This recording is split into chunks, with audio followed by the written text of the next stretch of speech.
રાજકોટના 700 સહિત રાજ્યના 17,000 સસ્તા અનાજના વેપારીઓએ 3 દિવસથી આંદોલનના મંડાણ કર્યા છે। 20 પડતર માંગણીઓને લઈને વેપારીઓએ બંધ પાડીને વિરોધ વ્યક્ત કર્યો છે। ત્યારે શનિવારે ગાંધીનગરમાં અનાજ વિતરકો સાથે મળેલી બેઠક નિષ્ફળ રહી હોવાનું સામે આવ્યું છે। આ બેઠક નિષ્ફળ રહેતા હવે આંદોલન ઉગ્ર બનાવવાની જાહેરાત કરી છે। હડતાળને પગલે રાજકોટના 3.25 લાખ સહિત રાજ્યના 75 લાખથી વધુ પરિવાર રેશનિંગના જથ્થાથી વંચિત રહ્યા છે। અમારી માંગણીઓ નહીં સંતોષાય ત્યાં સુધી અમે હડતાળ નહીં સમેટીએ, આ પ્રકારની ચીમકી પણ ફેર પ્રાઇસ એસોસિએશનના સભ્યો દ્વારા ઉચ્ચારવામાં આવી છે।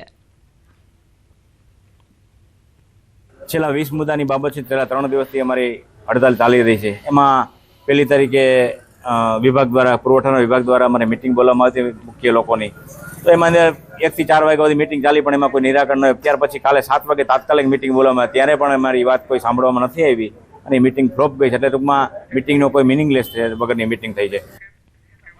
અમદાવાદ કલેક્ટર કચેરી ખાતે એક મહત્વપૂર્ણ બેઠક યોજાઈ। આ બેઠકમાં અન્ન અને નાગરિક પુરવઠા વિભાગના અગ્ર સચિવ મોના ખંધારે વાજબી ભાવના દુકાનદારો સાથે સંવાદ કર્યો। અગ્ર સચિવે જણાવ્યું હતું કે મુખ્યમંત્રીશ્રી અને મંત્રીશ્રીએ એસોસિએશનના પ્રશ્નો પ્રત્યે સંપૂર્ણ હકારાત્મક વલણ દાખવ્યું છે। 20 મુદ્દાઓમાંથી 11 તાત્કાલિક સ્વીકારાયા છે, જ્યારે બાકીના નીતિ વિષયક મુદ્દાઓ પર પ્રક્રિયા ઝડપથી ચાલી રહી છે। આ સાથે તેઓએ જરૂરિયાતમંદ લોકોની સેવામાં સૌને સહયોગીઓ બનવાની અપીલ કરી હતી। જિલ્લા કલેક્ટર સુજીત કુમારે પણ દુકાનદારોને ચલણ ભરીને વિતરણ નિયમિત કરવા અનુરોધ કર્યો હતો। બેઠકમાં નિયામક મયુર મહેતા, ફૂડ કંટ્રોલર વિમલ પટેલ સહિત અનેક અધિકારીઓ અને દુકાનદારો મોટી સંખ્યામાં હાજર રહ્યા।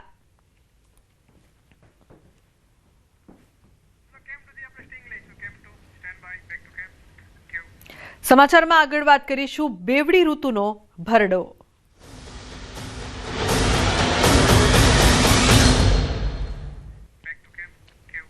અમદાવાદ શહેરમાં રોગચાળો વકર્યો છે। બેવડી ઋતુના કારણે રોગચાળો વકર્યો છે। શરદી, ઉધરસ અને વાયરલ ફીવરના કેસ સતત વધી રહ્યા છે। વરસાદના કારણે ડેન્ગ્યુ, મલેરિયા જેવા મચ્છરજન્ય રોગચાળાના કેસ પણ વધ્યા છે।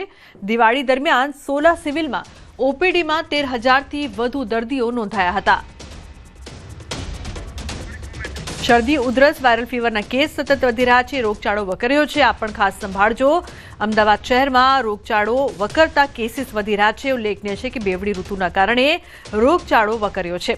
ખાસ કરીને વાયરલ ફીવર, શરદી, ઉધરસના કેસ વધ્યા છે।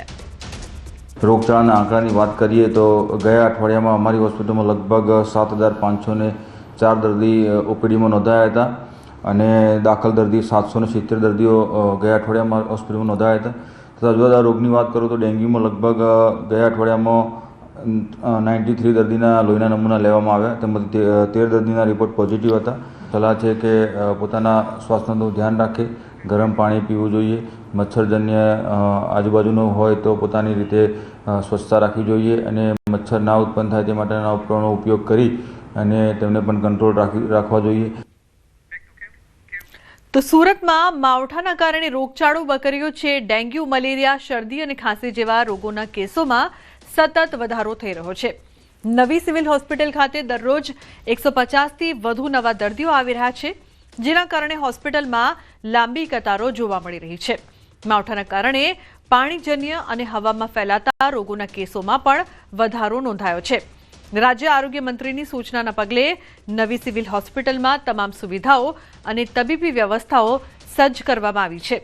આરોગ્ય અધિકારીઓનો અંદાજ છે કે આગામી અઠવાડિયામાં કેસોની સંખ્યામાં વધુ વધારો થવાની શક્યતા છે। અત્યારે અમારે ઓપીડીમાં શરદી, ખાંસી અને વાયરલ ફીવરના દર્દીઓની સંખ્યામાં વધારો જોવા મળ્યો છે। દિવાળી પહેલાં જે ડેન્ગ્યુ અને મેલેરિયામાં જે ઘટાડો થયો હતો કેસીસનો, એ અગર જો વરસાદ આવ્યો છે એટલા દિવસ તો એ આવનારા 7 થી 10 દિવસમાં એ વધવાની શક્યતા છે। સિવિલ હોસ્પિટલમાં જે દર્દી છે એ ડિંડોલી, પાંડેસરા એ બાજુના દર્દીઓ હોય છે, જે વર્કર લેબર વર્ક છે એ લોકોનામાં વધારે કેસીસ જોવા મળે છે। એની જે ખાસ ઓપીડી છે એમાં મોટાભાગના દર્દીઓ અત્યારે વાયરલ ફીવર, શરદી, ઉધરસ, ખાંસીના છે। કમોસમી વરસાદને લઈને દર્દીઓની સંખ્યા સરકારી હોસ્પિટલમાં વધી રહી છે। લાઈનો બતાવવાનો પ્રયાસ કરીશ કે જે હોસ્પિટલ છે એ દર્દીઓથી ઉભરાઈ રહી છે, કે જ્યાં 500-700 દર્દી આવતા હતા તેના કરતાં દર્દીઓની સંખ્યા વધી છે। 900થી 1000 દર્દીઓ આવી રહ્યા છે અને જે પ્રકારે દર્દીઓની સંખ્યા વધી છે તેમાં સૌથી વધારે પાણીજન્ય રોગ, ઝાડા ઉલટી હોય, મેલેરિયા હોય, ટાઇફોઇડ હોય, ડેન્ગ્યુ હોય કે પછી શરદી ઉધરસ, આ તમામ દર્દીઓની સંખ્યા વધી છે, જેને લઈને તંત્રની ચિંતા વધી છે. સાથે સાથે ગુજરાત રાજ્યના આરોગ્ય મંત્રીએ પણ ચિંતા વ્યક્ત કરી છે. તમામ હોસ્પિટલોમાં આવતા દર્દીઓની સારવાર મળે તે પ્રકારની વ્યવસ્થા કરવાના આદેશ કર્યા છે. ત્યારે સુરતની સિવિલ હોસ્પિટલ હાલ આ પ્રકારના જે પાણીજન્ય રોગો છે તેનાથી દર્દીઓ ઉભરાઈ રહ્યા છે. કેમેરામેન જીગર ગુગલ સાથે કીર્તેશ પટેલ, ન્યૂઝ 18 ગુજરાતી, સુરત. અન્ય સમાચાર, નવસારીથી વરદાન હોસ્પિટલ આવી છે વિવાદોમાં. તબીબીની બેદરકારીથી પ્રસૂતાનું મોત થયાનો આરોપ છે. પરિવારજનો અને ટંડેલ સમાજની બહેનોએ યોજી રેલી. પરિવારજનોએ કલેક્ટર કચેરીએ જઈને હોબાળો કર્યો છે. તો કલેક્ટરને આવેદન આપી તબીબ વિરુદ્ધ કાર્યવાહી કરવામાં આવે તેવી પણ માંગ કરી છે. ઉલ્લેખનીય છે કે પરિવારજનોએ કલેક્ટર કચેરીએ હોબાળો કર્યો હતો. હોસ્પિટલની બેદરકારીના કારણે આ સમગ્ર ઘટના સર્જાઈ તેવું પરિવારજનો કહી રહ્યા છે. કલેક્ટરે જઈને આવેદન આપવામાં આવ્યું. તબીબની બેદરકારીથી પ્રસૂતાનું મોત નીપજ્યું છે. તો પરિવારજનોએ તબીબ પર આરોપ લગાવ્યા છે. મારી પત્નીનું નામ જાનવીબેન ટંડેલ છે, જેનું હમણાં વરદાન હોસ્પિટલ વૈભવી ડૉક્ટરના હેઠળ એમનું મૃત્યુ થયું, પ્રેગ્નન્સી દરમિયાન મૃત્યુ થયું છે. એમાં ટોટલી જવાબદારી ડૉક્ટર વૈભવી પટેલની છે, કારણ કે મારી વાઈફ એકદમ નોર્મલ ડિલિવરી કરવા છતાં બરાબર વૈભવીબેનના કેસમાં એને એટલી સમજ ન પડી અને અલગ અલગ ટ્રીટમેન્ટ આપતા રહ્યા. સુરતના રાંદેર વિસ્તારમાં સેક્સ રેકેટ ઝડપાયું છે. હોટલના રૂમમાં મહિલાઓ રાખી ચલાવવામાં આવતો હતો દેહ વ્યાપાર. રાંદેર વિસ્તારમાં આવેલ V² શોપિંગ મોલમાં રેડ પાડવામાં આવી. દેહ વ્યાપારની ગેરકાયદેસર પ્રવૃત્તિ કરનાર દલાલ અને હોટલ સંચાલકની ધરપકડ કરવામાં આવી. મહિલા સેલ ક્રાઇમ બ્રાન્ચ દ્વારા કાર્યવાહી કરવામાં આવી છે. રતન મહાદેવ ગયાન ઉર્ફે રાજુ મહિલાઓને રાખીને ગ્રાહકોને સંપર્ક કરાવતો હતો. પૈસા વસૂલ કરી તેમાંથી ભાગ મેળવી આર્થિક લાભ મેળવતો હતો. હોટલ સંચાલક પિયુષભાઈ લીલાભાઈ દેસાઈ દ્વારા હોટલમાં રૂમની વ્યવસ્થા કરતો. પોલીસે the immoral trafficking prevention act મુજબ કાયદેસરની કાર્યવાહી હાથ ધરી છે. તો રાંદેર વિસ્તારમાં સેક્સ રેકેટ ઝડપાયું છે. હોટલના રૂમમાં દેહ વ્યાપાર ચલાવવામાં આવી રહ્યો હતો. સંચાલકની અને દલાલની ધરપકડ. પ્રધાનમંત્રી નરેન્દ્ર મોદી ફરી આવશે ગુજરાતના પ્રવાસે. પીએમ મોદી નર્મદા જિલ્લાની લેશે મુલાકાત. 15મી નવેમ્બરે ડેડિયાપાડા આવે તેવી શક્યતા. બિરસા મુંડાની જન્મ જયંતિની ઉજવણીનું લોન્ચિંગ થશે. પીએમ મોદી જન્મ જયંતિની ઉજવણીમાં હાજર રહેશે.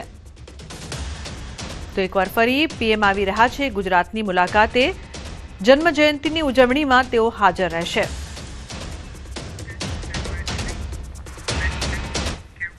ગાંધીનગરમાં ટાઉન હોલમાં કાર્યશાળાનું આયોજન. સંગઠન મહામંત્રીની અધ્યક્ષતામાં યોજાશે કાર્યશાળા. આ કાર્યશાળામાં સીએમ અને પ્રદેશ પ્રમુખ હાજર રહેશે. કાર્યશાળામાં એમએલએ અને સાંસદો હાજર રહેવાના આદેશ. મતદાન સુધારણા અભિયાન માટેની ભાજપની કાર્યશાળા. નવા મતદારો નામ ઉમેરવા અંગે માર્ગદર્શન. અયોગ્ય મતદારો નામ દૂર અંગે માહિતી. મૃત્યુ પામેલાના નામ દૂર કરવા માટે પણ માહિતી આપશે. મતદારો યાદીમાં ખોટી કે અધૂરી માહિતી સુધારવા આપશે માહિતી. ઉલ્લેખનીય છે કે આ કાર્યક્રમ છે મહામંત્રીની અધ્યક્ષતામાં આ કાર્યશાળા યોજાઈ છે. ખાસ કરીને આ કાર્યક્રમમાં અનેક જે અયોગ્ય મતદારો છે તેમના નામ દૂર કરવા અંગે માહિતી આપવામાં આવશે. તો અયોગ્ય મતદારો નામ દૂર અંગે માહિતી, મૃત્યુ પામેલાના નામ દૂર કરવા માટે પણ માહિતી આપવામાં આવશે. સાથે મતદારો યાદીમાં ખોટી કે અધૂરી માહિતી હશે તો તેને પણ સુધારવામાં આવશે. ટાઉન હોલમાં કાર્યશાળાનું આયોજન કરવામાં આવ્યું છે. તો સીએમ અને પ્રદેશ પ્રમુખ પણ આ કાર્યક્રમમાં હાજર છે. કાર્યશાળામાં એમએલએ અને સાંસદો હાજર રહેવાના આદેશ. નર્મદા જિલ્લામાં કમોસમી વરસાદના કારણે ખેડૂતોના ઊભા પાકને વ્યાપક નુકસાન થયું છે. આ પરિસ્થિતિને ધ્યાને રાખીને રાજ્ય સરકાર દ્વારા ખેડૂતના હિતને ધ્યાને લઈ તાત્કાલિક સર્વેની કામગીરી શરૂ કરવામાં આવી છે.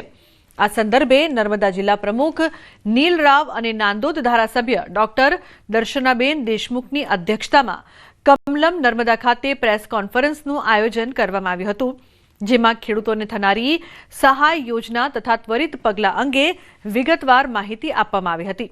ડોક્ટર દર્શનાબેન દેશમુખે જણાવ્યું હતું કે મુખ્યમંત્રી ભૂપેન્દ્રભાઈ પટેલના માર્ગદર્શન હેઠળ રાજ્ય સરકાર ખેડૂતોની ચિંતા સમજે છે.